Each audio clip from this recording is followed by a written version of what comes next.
Assalamualaikum warahmatullahi wabarakatuh. Selamat pagi Pak Susanto, selamat pagi teman-teman. Di sini kami dari kelompok 6 yang beranggotakan saya Ardan Kurniawan, kemudian teman saya Dea, Firza, Nini, Puji dan Rahel. Di sini kami akan mempresentasikan bab 10 mengenai teori permainan dan perilaku strategis. Perilaku strategis atau strategic behavior mengacu pada suatu rencana kerja atau perilaku seperti mengubah harga produk, mengubah kuantitas, serta mengubah tingkat pemasangan iklan yang mana bertujuan untuk memaksimumkan laba. Nah, kemudian tindakan ini dilakukan dengan memperhitungkan kemungkinan dari reaksi yang akan ditimbulkan oleh pesaing apabila suatu perusahaan itu mengambil suatu keputusan dari perilaku strategis tadi. Nah, kemudian karena hanya terdapat sedikit perusahaan dalam pasar ini, maka tentunya tindakan yang dilakukan suatu perusahaan itu akan berpengaruh terhadap strategi yang akan dilakukan oleh perusahaan lain. Kemudian yang selanjutnya teori permainan atau game theory. Teori ini dipelopori oleh ahli matematika John Von Neumann dan ekonom Oscar Morgenstern pada tahun 1944. Nah, dalam teori ini berkaitan dengan strategi terbaik atau optimal dalam berbagai situasi konflik. Nah, singkatnya teori permainan ini memperlihatkan bagaimana perusahaan oligopolistik itu membuat strategi keputusan untuk memperoleh keunggulan kompetitif dibandingkan dari pesaingnya. Selanjutnya model teori permainan. Nah, dalam model teori permainan ini ada beberapa unsur. Yang pertama pemain. Pemain ini merupakan pembuat keputusan yang dalam hal ini diperankan oleh manajer dari perusahaan oligopolis. Kemudian strategi yang mana merupakan tindakan atau suatu pilihan untuk mengubah harga, mengembangkan produk, kemudian melakukan kampanye iklan, membangun kapasitas, dan tindakan lain yang dapat mempengaruhi penjualan dan tingkat laba perusahaan serta pesaingnya. Kemudian yang ketiga ada payoff atau ganjaran. Nah, ganjaran ini merupakan hasil atau konsekuensi yang timbul dari setiap strategi yang dilakukan perusahaan. Nah, wujudnya itu bisa dalam bentuk laba atau rugi, serta bisa juga dalam bentuk konsekuensi, semisal akibat yang ditimbulkan dari suatu tindakan yang mana hal ini dapat memunculkan reaksi dari pesaing. Jenis permainan. Nah, dalam jenis permainan ini terdapat dua bentuk. Yang pertama zero sum game dan yang kedua non zero sum game. Nah, zero sum game ini merupakan kondisi di mana suatu perusahaan itu akan mengalami keuntungan apabila mereka itu melakukan pengeluaran yang setara dengan pesaing, dengan catatan pesaing itu tidak meningkatkan pengeluarannya, sehingga hal ini akan menjadi kerugian yang setara bagi pesaing. Kemudian yang kedua non zero sum game. Nah, non zero sum game ini adalah keadaan di mana keuntungan atau kerugian itu sama-sama diperoleh oleh kedua belah pihak. Sebagai contoh di sini ada dua. Yang pertama positive sum game, yang mana dalam keadaan ini meningkatnya pengeluaran itu menyebabkan peningkatan keuntungan bagi kedua belah pihak oligopolis. Kemudian bentuk yang kedua merupakan negative sum game, di mana meningkatnya pengeluaran itu dapat menyebabkan kerugian bagi kedua belah pihak oligopolis, sehingga juga disebut sebagai negatif. Kemudian yang selanjutnya strategi dominan. Nah, strategi dominan ini dilakukan untuk memaksimalkan ganjaran atau payoff yang dapat diperoleh oleh perusahaan. Nah, dalam hal ini setiap keputusan yang diambil kedua belah pihak oligopolis akan saling mempengaruhi satu dengan yang lainnya. Nah, dalam hal ini perusahaan A itu memiliki dua pilihan, yakni memasang iklan atau tidak memasang iklan. Begitu juga dengan perusahaan B. Nah, di sini apabila perusahaan A itu memasang iklan, di mana perusahaan B juga memasang iklan, maka perusahaan AA akan memperoleh keuntungan 4, sedangkan perusahaan B hanya akan memperoleh keuntungan 3. Nah, sehingga dalam matriks ini dapat disimpulkan bahwa bagaimanapun strategi pesaing, maka solusi yang terbaik bagi setiap belah pihak adalah tetap memasang iklan. Nah, selanjutnya saya akan melanjutkan presentasi dari Saudara Ardan. Di sini kita akan membahas tentang keseimbangan nas. Nah, sebelumnya yang perlu kita ketahui bahwa tidak semua kondisi permainan atau strategi permainan itu memiliki strategi dominan bagi setiap pemain. Bisa jadi satu atau dua pemain itu tidak memiliki strategi dominan sama sekali. Nah, contohnya seperti di tabel di bawah ini, yang hampir sama dari tabel sebelumnya, namun yang membedakan yaitu di angka pertama pada elemen kanan bawah itu diganti dari angka 3 menjadi angka 6. Nah, bisa dilihat di sini agar perusahaan A bisa menentukan bahwa ia harus memasang iklan atau tidak. Perusahaan A harus melihat apakah perusahaan B itu memasang iklan atau tidak. Karena perusahaan B itu strategi dominannya adalah memasang iklan. Nah, jika perusahaan B memasang iklan, maka perusahaan A juga harus memasang iklan karena itu merupakan strategi optimum bagi perusahaan A. Nah, di sini itu yang dinamakan keseimbangan nas. Keseimbangan nas itu sendiri adalah sebuah situasi ketika setiap pemain memilih strategi optimumnya untuk menghadapi strategi yang telah dilakukan oleh pemain lainnya.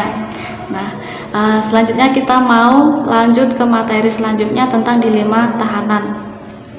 Nah, dilema tahanan ini adalah permasalahan yang biasa terjadi di perusahaan oligopolistik.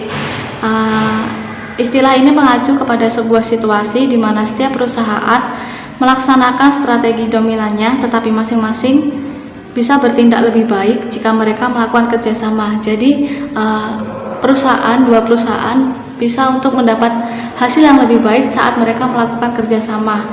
Bisa jadi keuntungan mereka lebih meningkat. Nah, untuk memahaminya, kita bisa lihat dari tabel di bawah ini, contoh tabel 10.3. Nah, kita bisa lihat bahwa di sini mengaku itu adalah strategi dominan atau terbaik bagi tersangka A, apapun terlepas dari apapun yang dilakukan oleh tersangka B. Karena alasannya, jika tersangka B mengaku, maka tersangka A menerima hukuman 5 tahun jika ia mengaku dan 10 tahun jika ia tidak mengaku. Demikian pula juga bagi tersangka B, saat ia tidak mengaku dan saat tersangka A akan bebas saat ia mengaku dan menerima hukuman 1 tahun jika tidak. Nah, di sini strategi terbaiknya adalah saat mereka sama-sama tidak mengaku. Mereka akan sama-sama dijatuhi hukuman 1 tahun penjara. Nah, di sini merupakan hal yang terbaik bagi mereka berdua karena sama-sama menguntungkan untuk tersangka A maupun tersangka B.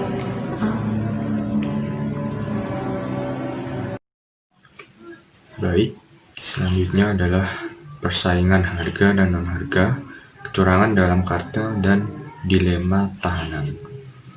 Nah, di sini kita menggunakan konsep dilema tahanan untuk membahas persaingan harga maupun non-harga, dan juga kecurangan kartel dalam sebuah pasar oligopolistik. Persaingan harga dan dilema tahanan. Konsep dilema tahanan dapat kita gunakan untuk menganalisis persaingan harga maupun non-harga dalam pasar oligopolistik. Selain juga dalam hal kecenderungan untuk berbuat curang, yaitu untuk secara diam-diam mengurangi harga atau menjual lebih banyak daripada kuota yang telah ditetapkan bersama di dalam sebuah kartel. Persaingan harga oligopolistik yang terjadi bersamaan dengan situasi dilema tahanan dapat kita kaji dengan menggunakan matriks ganjaran dalam tabel 10-4. Nah, selanjutnya yaitu tabel 10-4. Di sini ada 2 perusahaan, yaitu perusahaan A dan perusahaan B, di mana ada 2 strategi yang bisa perusahaan itu gunakan. Yang pertama itu ada strategi harga rendah, dan yang kedua itu ada strategi harga tinggi. Jika perusahaan A menggunakan strategi harga rendah dan perusahaan B menggunakan strategi harga rendah, maka mereka akan sama-sama memperoleh profit atau keuntungan sebesar 2. Dan apabila perusahaan A menggunakan harga rendah tetapi perusahaan B menggunakan harga tinggi, maka perusahaan A memperoleh keuntungan 5, sedangkan perusahaan B hanya memperoleh 1. apabila perusahaan A menggunakan harga tinggi dan perusahaan B menggunakan harga rendah, maka perusahaan A lah yang memperoleh keuntungan 1, sedangkan perusahaan B memperoleh keuntungan 5. Nah, solusinya adalah apabila kedua perusahaan ini berdamai dan sama-sama menggunakan harga tinggi, yaitu mereka akan sama-sama memperoleh keuntungan 3. Selanjutnya adalah persaingan non-harga, kecurangan dalam kartel, dan dilema tahanan. Nah, meskipun matriks ganjaran yang saya jelaskan tadi digunakan untuk mengkaji persaingan harga oligopolistik dalam menghadapi dilema tahanan, dengan hanya mengganti judul masing-masing kolom dan baris matriks itu, kita dapat menggunakan matriks yang sama seperti di atas untuk membahas persaingan non-harga dan kecurangan dalam kartel. Nah, sama. Ini ada dua perusahaan, yaitu perusahaan A dan perusahaan B. Nah, seperti pada matriks tadi, apabila kita mengganti harga rendahnya itu dengan memasang iklan dan harga tingginya itu dengan tidak memasang iklan, maka matriks tersebut sudah dapat mewakili matriks persaingan non harga, kecurangan dalam kartel, dan dilema tahanan ini. Sama seperti misal perusahaan A itu memasang iklan dan perusahaan B itu memasang iklan, mereka akan sama-sama memperoleh keuntungan sebesar 2. Apabila perusahaan A memasang iklan tapi perusahaan B tidak memasang iklan, maka perusahaan A akan memperoleh keuntungan sebesar 5, sedangkan perusahaan B memperoleh keuntungan sebesar 1.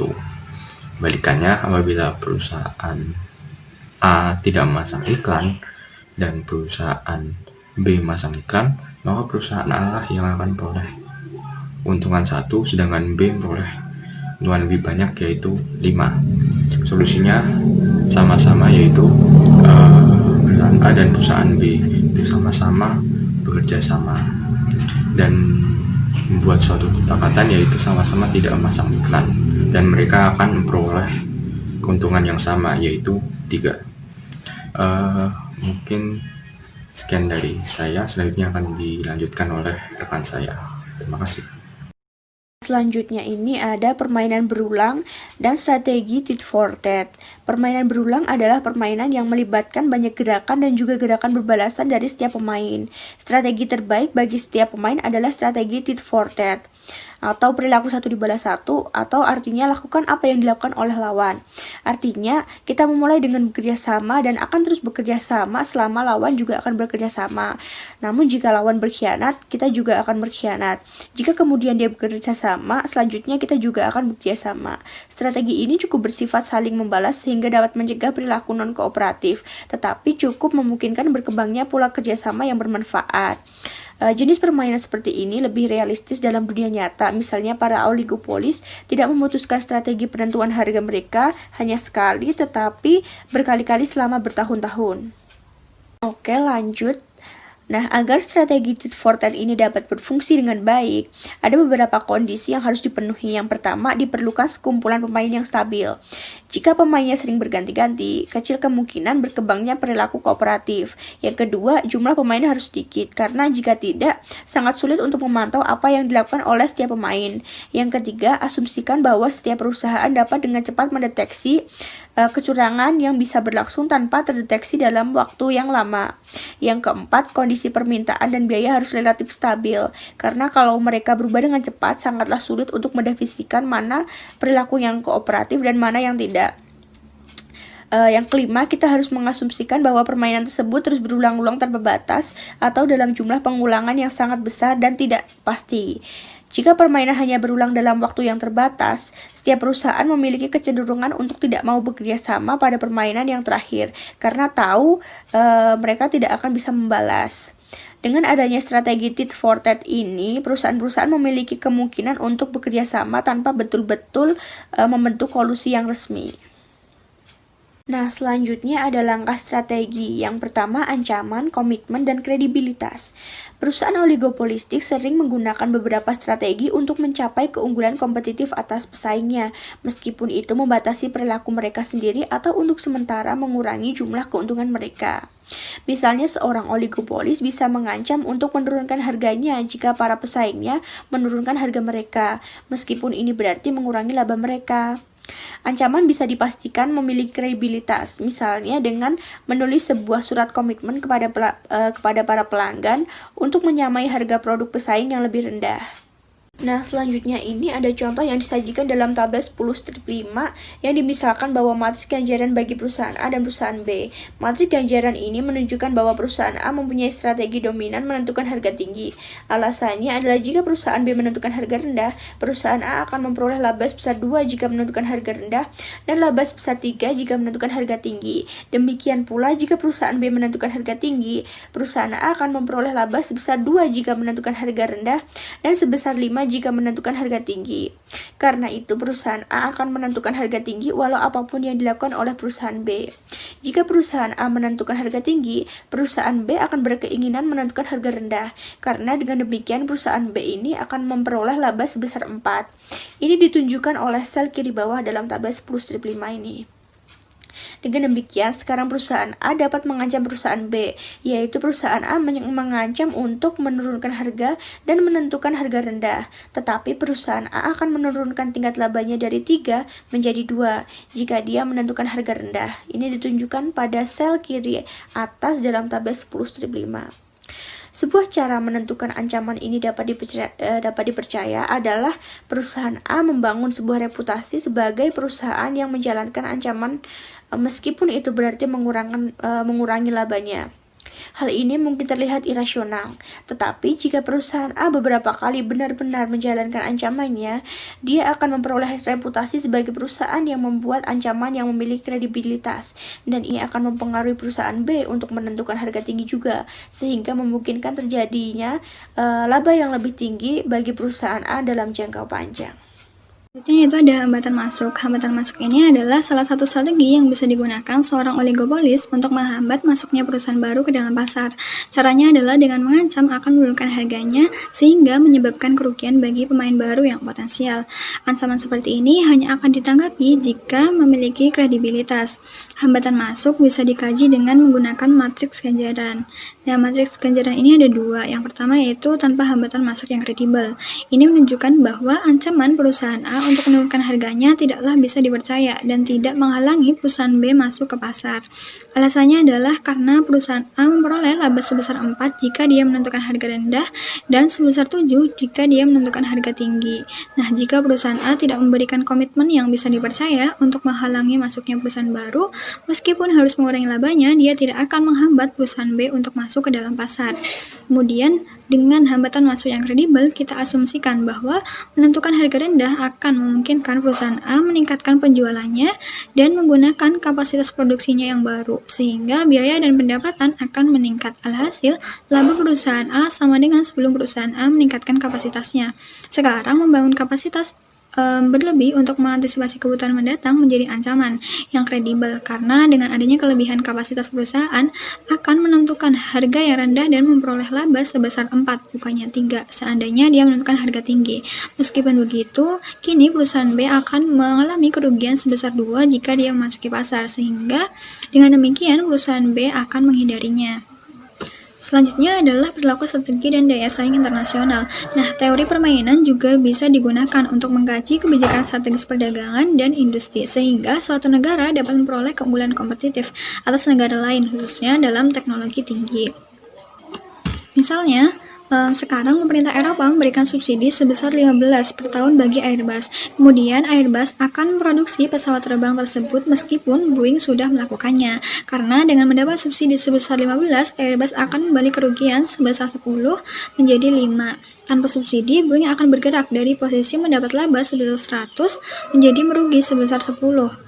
Nah, Karena kerugiannya ini tidak disubsidi, Boeing akan berhenti memproduksi pesawat tersebut dan meninggalkan seluruh pasar untuk Airbus yang akan menghasilkan laba sebesar 100 tanpa subsidi lagi. Nah, pemerintah Amerika tentu saja bisa membalas dengan memberikan subsidinya agar Boeing tetap memproduksi pesawat. Namun, kecuali dalam kasus-kasus pertahanan dan keamanan nasional, pemerintah Amerika kurang membuka tangannya untuk memberikan subsidi dibanding pemerintah Eropa. Meskipun dunia nyata jauh lebih kompleks dari hal ini, kita bisa melihat bagaimana sebuah negara dapat mengatasi ketidakunggulan pasar dan memperoleh keuntungan komparatif strategis dalam bidang teknologi tinggi dengan menggunakan kebijakan strategis industri dan perdagangan. Nah, kelemahan mendasar dari analisis ini adalah bahwa biasanya sulit untuk meramalkan secara akurat hasil dari kebijakan industri perdagangan, yaitu memperoleh data dari hasil kebijakan industri dan perdagangan pemerintah, yaitu memperoleh data tabel seperti dalam tabel 10.8. Namun demikian, mengambil analisis yang salah bisa merugikan dan mengakibatkan gagalnya perusahaan. Baik, saya akan melanjutkan materi. Kemudian ada permainan beruntutan dan pohon keputusan. Apa itu pohon keputusan? Pohon keputusan itu adalah diagram dengan lingkaran dan cabang, yang mana diagram ini menggambarkan titik di mana keputusan dibuat, dan cabang ini menggambarkan hasil dari setiap keputusan dalam permainan beruntut. Susunan pohon keputusan dimulai dengan keputusan awal dan bergerak menuju keputusan selanjutnya. Selanjutnya ada teori permainan. Teori permainan itu merupakan bagaimana perusahaan oligopolistik membuat keputusan strategis untuk memperoleh keunggulan kompetitif atas pesaingnya. Jadi bermain strategi agar suatu perusahaan itu lebih unggul dari perusahaan pemainnya, seperti itu. Kemudian ada model teori permainan. Jadi di teori permainan ini terdapat 3 komponen atau 3 moda. Yang pertama ada pemain, kedua ada strategi, kemudian yang ketiga ada ganjaran. Pemain itu yang membuat keputusan, kemudian strategi itu pilihan untuk meningkatkan penjualan atas produk yang mereka keluarkan. Kemudian ganjaran itu adalah hasil atau konsekuensi dari setiap pilihan strategi, yang mana ganjaran atau payoff ini itu bisa berupa laba atau rugi. Kemudian ada 4 kemungkinan hasil. Nah, jadi sebelum saya menjelaskan 4 kemungkinan hasil, saya akan menjelaskan ilustrasinya. Terdapat 2 perusahaan, perusahaan A dan perusahaan B, di mana perusahaan A dan B ini menjual produk yang sama, tetapi perusahaan B ini meniru apa yang dibuat perusahaan A. Jadi perusahaan A ini sudah mengeluarkan produk terlebih dahulu, baru perusahaan B. Nah, di teori permainan ini, permainan harga itu ada 4 kemungkinan hasil. Yang pertama, itu ada perusahaan A mengikuti strategi harga tinggi, dan perusahaan B merespon dengan harga yang tinggi atas apa yang dia miliki. Jadi, harga yang tinggi ini belum tentu harga yang sama. Jadi, ketika perusahaan A mematok harga yang tinggi adalah 100, belum tentu perusahaan B mematok harga yang tinggi 100 pula. Bisa saja harga yang tinggi bagi perusahaan B adalah 80. Kemudian yang kedua, perusahaan A mengikuti strategi harga tinggi dan perusahaan B merespon dengan membebankan harga yang rendah. Kemudian yang ketiga, perusahaan A mengikuti strategi harga yang rendah dan perusahaan B merespon dengan strategi harga yang tinggi. Kemudian yang keempat, perusahaan A mengikuti strategi harga yang rendah dan perusahaan B merespon dengan harga yang rendah pada produk yang dia miliki.